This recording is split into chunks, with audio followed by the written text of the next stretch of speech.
Hello मेरी बच्चा party, क्या हाल चाल। आई होप बढ़िया स्वस्थ और मस्त हैं आप सभी। तो मेरा नाम है शिवांश और हम स्टार्ट करेंगे आज रीन्यूएबल और नॉन रीन्यूएबल एनर्जी रिसोर्स जो है हमारे जो रिसोर्स हैं हमारे उनकी डिटेलिंग। ठीक है, कि किस तरह से होते हैं या क्या होते हैं। देखो बेसिक बात तो समझ में आ गई थी लास्ट लेक्चर से सर के। कौन सी? कि सर रिन्यूएबल रिसोर्स का मतलब ऐसे रिसोर्स जिसको हम दोबारा, रीन्यू का मतलब दोबारा यूज़ कर सकते हैं, और नॉन रिन्यूएबल का मतलब ऐसे रिसोर्सेज जिसको हम सर दोबारा यूज़ नहीं कर सकते। ये सिंपल सी बात है। ठीक है, अब थोड़ा सा डिटेल में जानते हैं इन चीज़ों के बारे में। तो क्या लिखा है? लिखा है कि जो रिन्यूएबल रिसोर्स हैं, यानी renewable resources exhibit these characteristics over time, यानी कि समय के साथ आपको इसकी बहुत सारी सी करेक्टरिक्स यानी कि गुण दिखते हैं। जैसे कि लिखा है most of India has abundant sunshine, यानी कि भारत के कई कह सकते हैं भारत के मोस्ट ऑफ द हिस्से में, यानी कि मतलब मैक्सिमम पार्ट में क्या है? सनशाइन, यानी कि सूर्य की रोशनी है। ठीक है, सूर्य का प्रकाश है और बड़ी अच्छी मात्रा में है। इन द नेचुरल कोर्स, जो नेचुरल कोर्स हैं, है ना, जैसे रिवर्स हैं, है ना। आगे देखो ज़रा, रिवर्स आर फिड रेगुलरली। ठीक है, हमेशा मतलब रोज़ फेड रेगुलरली बाय रेन, यानी वो भरती हैं कैसे? रेन के थ्रू, यानी बारिश के थ्रू। मेल्टिंग ग्लेशियर्स, ग्लेशियर्स के मेल्ट होने से वो भरती हैं। फॉरेस्ट रिन्यू देमसेल्फ, फॉरेस्ट अपने आप को रोज़ क्या करते हैं? रिन्यू करते हैं। फॉरेस्ट यानी कि जंगल। सॉइल रिप्लेनिशेस इटसेल्फ, और सॉइल भी खुद को रिप्लेनिश करती है थ्रू नेचुरल प्रोसेस, और ये सभी चीज़ें जो हैं नेचुरल प्रोसेस के थ्रू चलती हैं।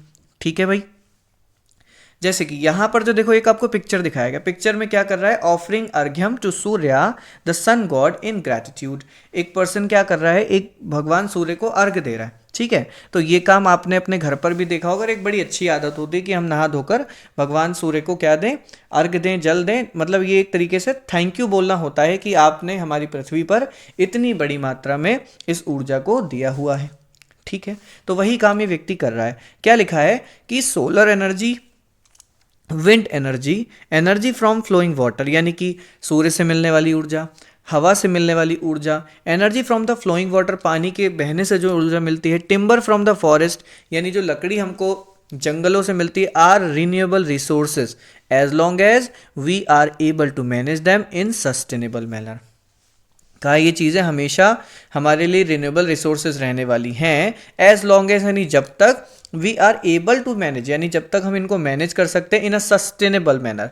बच्चों सस्टेनेबल बहुत ही प्यारा वर्ड है, और इस वर्ड का बेसिक मतलब ये होता है कि जो चीज़ को भी आप यूज़ कर रहे हो उसको इस हिसाब से आपको यूज़ करना है कि आने वाली जनरेशन के लिए भी वो चीज़ बच पाए। ये बच्चों वैसा ही है कि मान लीजिए आपके घर में कोई स्वीट्स आती है, ठीक है, और आपका बड़ा भाई या फिर आपका छोटा भाई आपके घर पर नहीं है, तो आपसे मम्मी पापा बोलेंगे कि भाई इस स्वीट्स के पोर्शन में से कुछ पोर्शन अपने भाई का भी रख देना, बड़े भाई का, छोटे भाई का। तो इसका मतलब आपने भी उस चीज़ को खाया और उस चीज़ को आपने बचाकर अपने भाई के लिए भी रख दिया। ठीक है, तो इस वर्ड का मतलब कहीं ना कहीं इस चीज़ से आप समझ सकते हो सस्टेनेबिलिटी। ठीक है, आगे समझते हैं। हाउएवर फॉर देम, ठीक है, उनके लिए to remain renewable there is a condition. उनके मतलब यानी इन सब चीज़ों के लिए हमने वुड के बारे में पढ़ा, हमने जो सॉइल के बारे में पढ़ा, इसके लिए कंडीशन, एक शर्त है। The natural rhythm of restoration and regeneration must not be disturbed, यानी जो हमने रीजनरेशन और रीडिस्ट्रीब्यूशन मतलब री रिस्टोरेशन और रीजनरेशन के बारे में जो पिछले लेक्चर में पढ़ा था। रीजनरेट मतलब कुछ नई चीज़ों का बनना, रिस्टोर का मतलब अपनी एक हेल्दी स्टेट में वापस आना। तो इस चीज़ों के बनने के लिए ये इनकी एक रिदम है। ठीक है, एक प्रोसेस है जो डिस्टर्ब नहीं होना चाहिए, अगर ऐसा होना है कि रिन्यूएबल बने रहें। इफ़ वी हार्वेस्ट, अब लिखा है if we harvest timber faster than the forest can grow trees. क्या मतलब है? कि अगर हम पेड़ों को उतनी तेजी से काटने लगेंगे ना, पेड़ों की जो कटाई है वो तेज हो जाए, the forest can grow trees, जो फॉरेस्ट में या जंगल में जो पेड़ उग रहे हैं उससे ज़्यादा, यानी कि पेड़ों के उगने की, पेड़ बनने की जो प्रक्रिया है वो स्लो, और हम पेड़ों को लगातार काटे जा रहे हैं। तो इन दोनों में बैलेंस नहीं हुआ ना, डिस्टर्बेंस आ गया बीच में। We will eventually deplete the forest, इसका मतलब हम कहीं ना कहीं क्या करेंगे सर? हम कहीं ना कहीं फॉरेस्ट को नुकसान पहुंचाएंगे। Scientist have shown that through irresponsible human actions, scientist ने ये दिखाया है कि मतलब हमारे यानी ह्यूमन एक्शन यानी कि जो मानवीय गतिविधियां उसका इररिस्पॉन्सिबल और गैर जिम्मेदाराना जो तरीके हैं, many of the natural cycle have been disturb, जो कई प्राकृतिक साइकिल हैं, चक्र हैं, वो क्या हुए, डिस्टर्ब हुए हैं। A combination of several factor in interacting, यानी इसमें हम अगर हम काफ़ी सारी चीज़ों को जोड़ें तो हमारे पास fossil fuel driven industrialisation and the cutting down of forest for agriculture and other purpose are two of them. ठीक है, तो उनमें से दो ये हैं, फॉसिल फ्यूल ड्रिवन यानी फॉसिल फ्यूल्स को निकालना, ठीक है, इंडस्ट्रियलाइजेशन मतलब इसका इंडस्ट्रियलाइजेशन, और the cutting down of forest, forest को काटा जाना for agriculture and other purpose, ठीक है, और दूसरे पर्पस के लिए, ठीक है। Has lead to rising temperature, इसने क्या किया है, इस वजह से क्या हुआ है बच्चों, इस वजह से टेम्परेचर बढ़ा है, ठीक है, जिसे आप ग्लोबल वार्मिंग बोलते हो, टेम्परेचर बढ़ रहा है। एंड वी एक्सपीरियंसिंग, और हम ये महसूस कर रहे हैं ऑन अकाउंट ऑफ दिस, इसी कारण से, ठीक है, इस कारण से जब टेम्परेचर बढ़ेगा तो क्या हो, ग्लेशियर्स पिघलेंगे, glaciers in some places in the Himalayas are melting at a rate faster than the participation can replace them, ठीक है।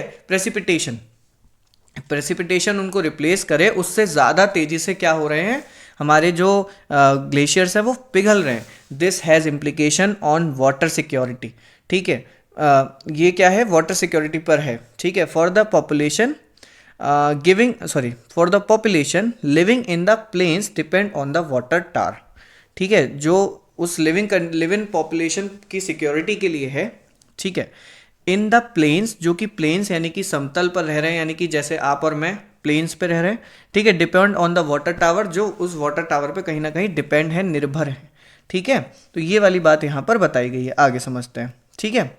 डोंट मिस आउट नहीं पढ़ते हैं, कुछ खास फिलहाल इसमें नहीं है, हम अपने वो उन कंटेंट को ज़रूर पढ़ेंगे जो हमारे एक्सरसाइज के लिए, जो हमें जानने बहुत ज़्यादा ज़रूरी है, ठीक है। आगे लिखा है वी नीड इंडस्ट्रीज़, हमें क्या ज़रूरत है, हमें ज़रूरत है कि जो इंडस्ट्रीज़ हैं जो प्रोड्यूस कर रही हैं, ठीक है, जो प्रोड्यूस कर रही हैं गुड्स वी कंज्यूम, यानी जो भी वो प्रोड्यूस करती हैं, जो मतलब बनाती हैं, उसको हम कंज्यूम करते हैं।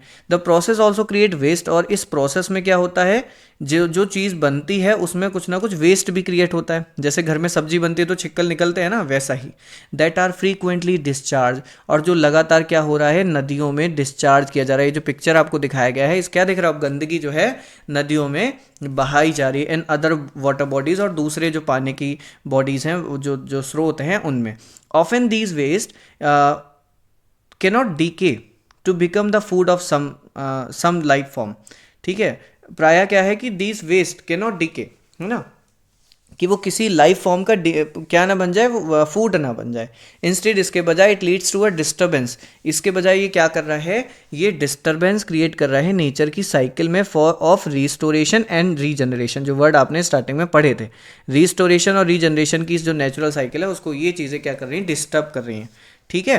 हमने क्या करा, हमने नदी में गंदगी बहा दी, और वहाँ पर वो जो रिस्टोरेशन और रीजनरेशन का जो प्रोसेस था वो ख़राब होने लग गया, leading to a situation where the river becomes poisonous. क्या वर्ड यूज़ हुआ है, पॉइजनस, यानी कि हमारे लिए बहुत ज़्यादा ख़राब सिचुएशन आ जाएगी सामने, पॉइजनस वाली, कैसी वाली, पॉइजनस, यानी कि जहर जैसी, है ना।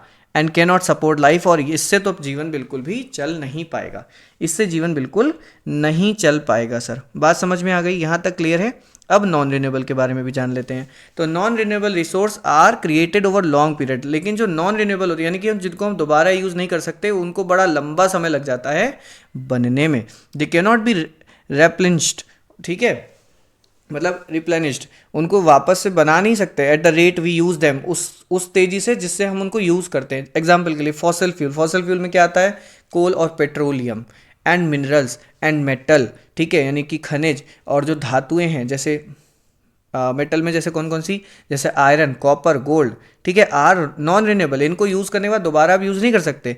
इंडिया है significant quantity of coal reserves, coal reserves बहुत बड़ी मात्रा में है इंडिया में। We mine coal to meet our growing need for energy, हम क्या कर रहे हैं, हम लगातार खुदाई कर रहे हैं, माइंस बना रहे हैं, ठीक है, कोल्स को निकालने की, ताकि हमारी जो बढ़ती ज़रूरत है एनर्जी को लेकर के वो पूरी हो सके। But it has been estimated, ये देखा गया है that the coal reserves in India में last another 50 years the demand for the electricity has been increasing, और जो इलेक्ट्रिसिटी के लेकर के डिमांड है वो बहुत ज़्यादा बढ़ रही है। क्यों, क्योंकि sir population, as the population expand and development of work, मतलब डेवलपमेंट वर्क एक्सिलरेट्स, ठीक है, और इससे क्या हो रहा है, ये जो काम है वो बढ़ रहा है, और वो तो बढ़ ही रही है जनसंख्या। Till more sustainable option become available widely, यानी कि हमें अभी ज़रूरत है कि बहुत और भी ज़्यादा ऑप्शन हमारे पास, सस्टेनेबल ऑप्शन जो हैं वो बड़ी मात्रा में अवेलेबल हों।